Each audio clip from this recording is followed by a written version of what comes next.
When it comes to accomplishing smooth dot work, there are a series of steps that I take to accomplish such results. If you're wanting to better your dot work, then this video will be for you. If you have any questions at any point throughout this video, I encourage you to drop a comment down below. I'll do my absolute best to assist you in the best possible direction. If you find this video helpful, be sure to give this video a thumbs up, share it with a friend if you think they can benefit from it as well. Please don't forget to subscribe to my channel and ring that bell for me, as I will be bringing more videos like this for you. First and foremost, when it comes to getting smooth dot work, I start essentially from the ground up. It doesn't matter what design I am applying dot work to.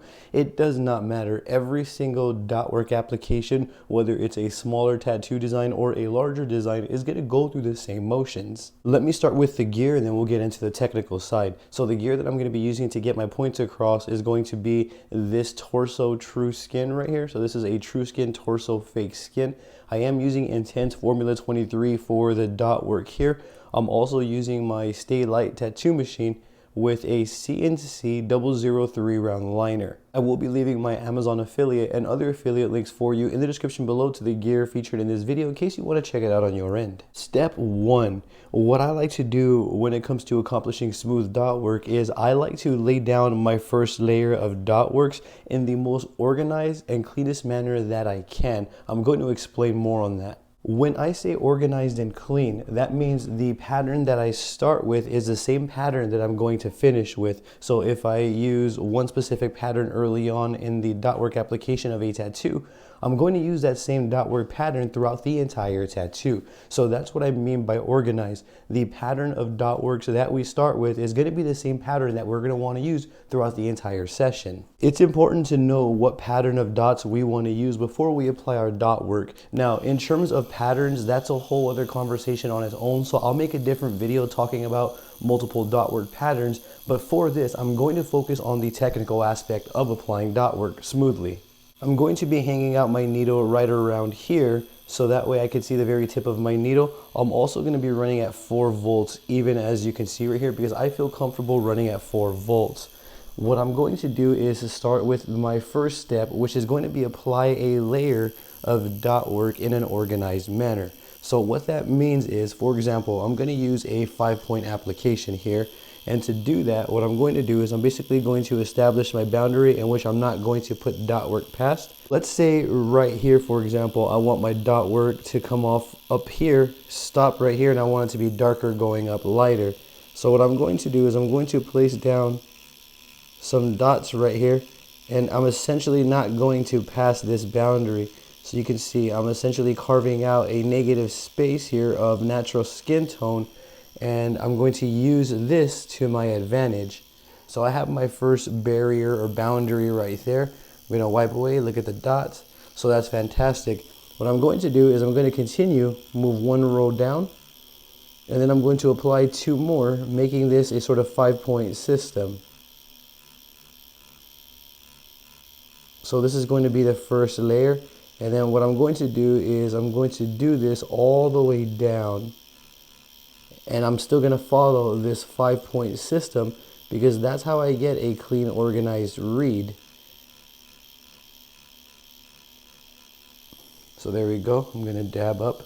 And then from here, let me show you and clarify a little bit more about what this 5-point system is. So what I'm doing is the first layer is going to, and every single layer after this is going to consist of this 5-point system, which is going to be 1 dot, 2 dots, 3 dots, 4 dots, and then 1 in the middle, which is 5.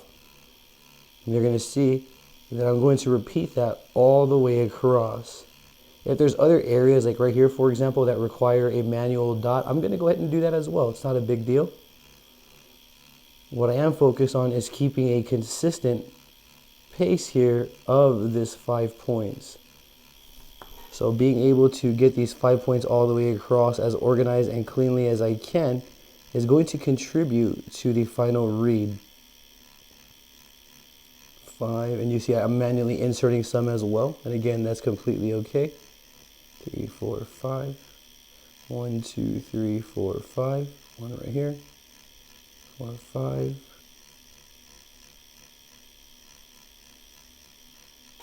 There we go. I'm going to go ahead and dab away. I'm going to put a generous amount of ointment to see the results that we are working with.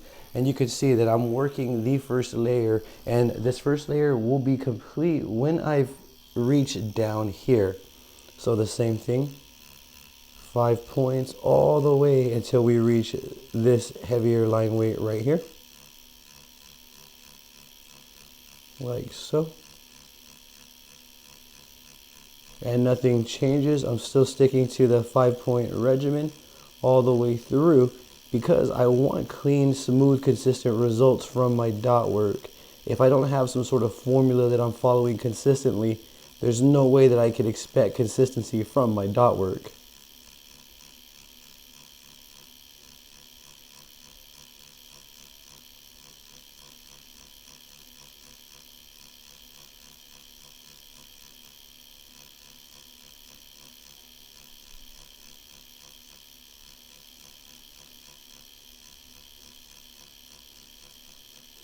So there we go. I'm gonna go ahead and dab up again, place a generous amount of ointment, wipe away, and that right there is the first layer of dots. From here, we're gonna continue building, but now that we have the first layer, we're ready to keep building and move on to step 2. This is what a close-up view of these dots look like. You can see it's just a clean layer. All the dots are kind of evenly spaced. Granted, we know that they're not perfectly spaced apart, but looking at this at first impression does give a nice, clean, consistent read. There isn't any sort of blotchiness going on or anything like that. At first impressions, it reads cleanly. So step 2 would be to essentially repeat step 1. So every artist has a different level of saturation that they're going to want to reach. Every artist is going to want to accomplish different tones and whatnot. So when I am doing this, I'm thinking about the tone that I want to reach for this specific design. So with step 2, it's essentially going to be step 1 where we're layering over the first layer that we put. So step 2 is applying 1 or 2 more layers over step 1, and we are going to repeat it in the exact same manner. We're not going to switch. We're still going to use the 5 points application system. All of that is still going to stay the same, and by the time I'm done with this section, this should read really clean and really smooth. So you're going to see I'm just going to kind of override what's already existing. I'm not pressing hard at all. I'm actually just letting the needle tip do the work for me. It's only a 3-round liner. It's a 003 round liner. And you're going to see that after this second layer, it's going to get a little bit more saturated.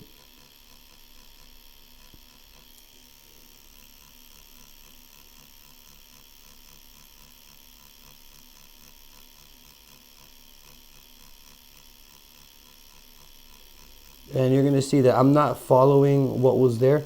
I'm kind of using my imagination, imagining a blank slate, and I'm going from A, which is right here, going to my B, which is the other side over here, as cleanly as I possibly can, sticking with the same regimen, the same technique. And I'm going to do this 1 to 2 more times, maybe even 3 to 4, depending on the level of saturation that I am doing. If we apply this correctly, the dot work, then we should be able to layer quite a bit without overworking the skin at all.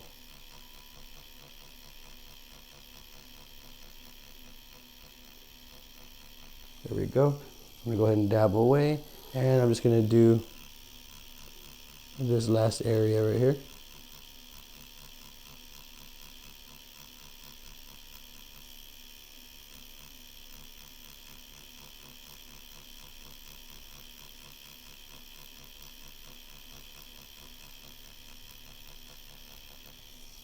Perfect. So I'm going to go ahead and dab away. I'm going to apply some ointment.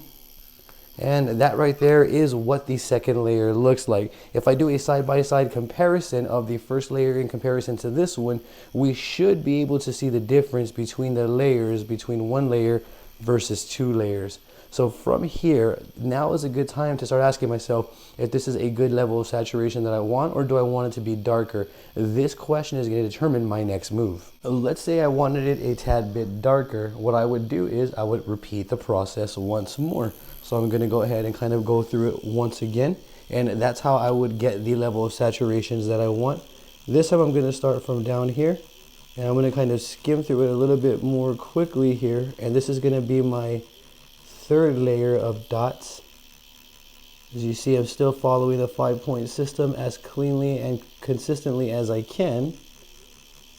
And I feel like that's also contributing to the read that I'm getting. It's also, I'm also working off the very tip of my needle, so it's also very important to note that I'm not really applying any pressure. I am using the very tips of the needle here.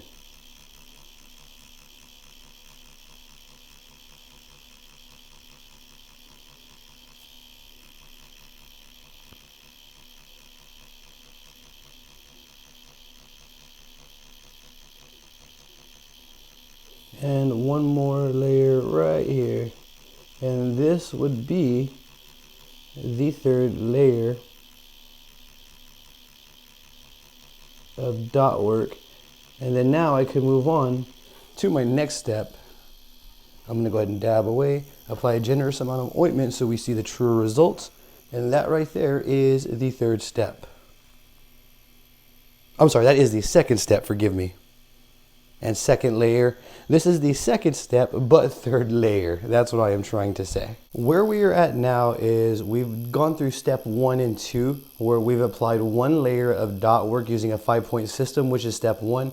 Step 2 is going to be add a couple of more layers using the exact same system, and that is essentially where we are at. These are the results. If you notice that your 5-point system was kind of sparse and you have some areas that are a little bit more open, you can go ahead and apply dots though in those areas manually as needed. I wouldn't over apply them, but as needed. If you're applying them where they are needed, then you're still going to accomplish a smooth look.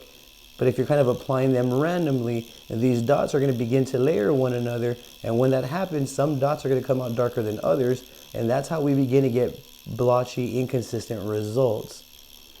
So there wasn't really too many openings there that I can add some manually. So we're off to step 3 now. I mean, I guess that could be considered step 3, but I would just consider that a part of step 2 and the workflow just by manually inputting them as you go. For me, step 3 is going to be combining stipple shading with dot work. Now, I know that may sound counterintuitive, but we can still apply stipple shading because technically stipple shading is a form of dot work. Now, what I want to do is acknowledge where I want my darkest point to be, so that's going to help me apply my shading on a technical front. So I understand that I want my darkest point to start down here, and I want it to go up to a lighter shade like that. So what I'm going to do is I'm going to begin with this area, and I'm going to use a series of whip motions, starting in one direction, going this way, all the way across. And you're going to see that these shades are actually being applied dot by dot. If we look close enough, it's just a series of little pixels here that we're using to accomplish shading tones and gradients. And this is going to be my next step. So I'm essentially going to apply the shading like this and still focus on being consistent and clean. So if I started this way, I'm going to finish that way. If I cross hatch, then I'm going to finish the way that I started. So for example, if I start like this, I'm going to go all the way across like this. And these little variables are super important. This is how I get a smooth, clean, solid, consistent read within my work. You can see each line, each whip shade is neighboring one another well. And you can see that I'm starting to get some gradients down here. Now I'm going to go ahead and repeat this process until needed. So step 4 is essentially repeating step 3 and step 2 and 1 until we've accomplished the results that we are looking for. So you're going to see it's kind of like a circle where we start off with one layer, we go to 2 and then 3, some whip shading, and then we take a look and then kind of accommodate and start all over until we've accomplished the results that we are looking for. So from here, it's just a slow burn game of really just taking my time, using cross hatching, stippling to get this layer, this gradient layer going.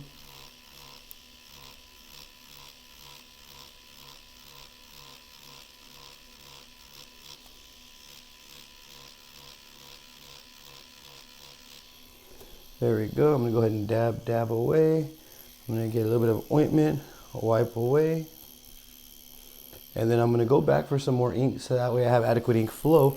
And I'm also going to use a little bit of cross hatching. So now I'm going to go back and forth this way using long, consistent motions here. And I'm just going to go ahead and work them all the way up. And this is also contributing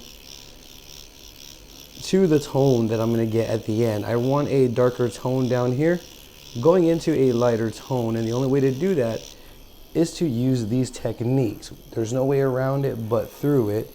I'm looking for a sort of dark tone with the shade, and I want to gradually go up into a lighter shade as you see me accomplishing here. This right here is exactly what I am setting out to do. This right here is exactly the results that I'm trying to get. I do feel like maybe another layer of stipple shading or two, and this part is done. And that right there is how I go about getting smooth dot work. You can see that your technique has to really remain consistent if you're wanting to get smooth dot work.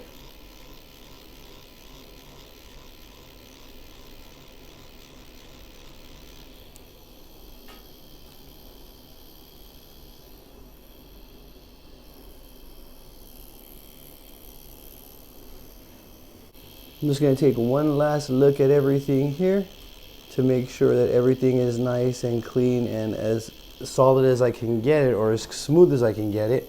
I'm going to go ahead and do one more pass this way, maybe one last cross hatching to smooth it all out, and this area is exactly as I wanted.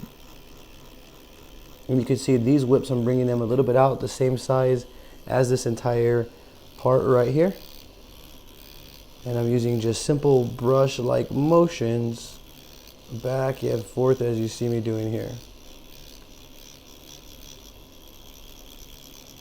Circular motions right here. I'm gonna go ahead and dab away, apply a generous amount of ointment, and we're gonna see our final results. So here are the final results. This is what my dot work looks like close up, and in my opinion this is actually really smooth and really consistent. If I zoom out, you can see that it has a nice clean read, and it's also matching the same as this dot work right here. So you can see once I start repeating this process, these are the results that I start getting. This side has to go through the same process a little bit more. You can see that we're not quite there, but we're still getting smooth results. But this side is already there. These are the results that I'm wanting to accomplish. So you can see when dot work is executed correctly, it makes for a fantastic demonstration.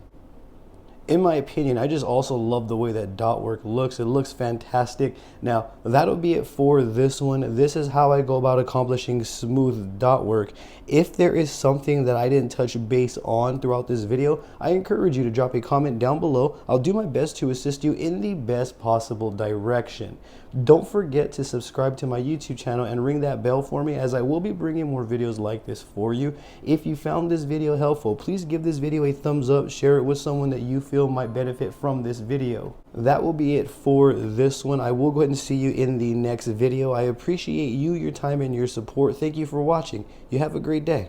Are you wanting to develop your tattooing skill sets? Now you can practice and develop anytime, any place with an assortment of tattooing workbooks that I've created. With these assorted tattooing workbooks, we can practice our basic lining all the way to advanced lining. We can practice shading, shading placement, dot work, textures, and more. All we are gonna need is a tattoo workbook of mine. We can use a pencil, pen. We can even use a tattoo machine with a ballpoint cartridge to develop our tattooing abilities further. That means that we don't need tattoo ink, we don't need napkins or petroleum jelly to get to practicing. Simply open one of my tattooing workbooks and get going. It really is that easy. You can get your hands on one of my developmental tattooing assorted workbooks by simply clicking the links in my description or in the pinned comment section below, or navigating on over to Amazon.com, typing in Daniel Yuck, and you'll see all of the assorted tattoo workbooks that I've created come up. If you have an Amazon account, be sure to follow my Amazon author page as well, as I would greatly appreciate your support. Should you have any questions at all, drop them in the comment section down below. I will do my best to assist you in the best possible direction.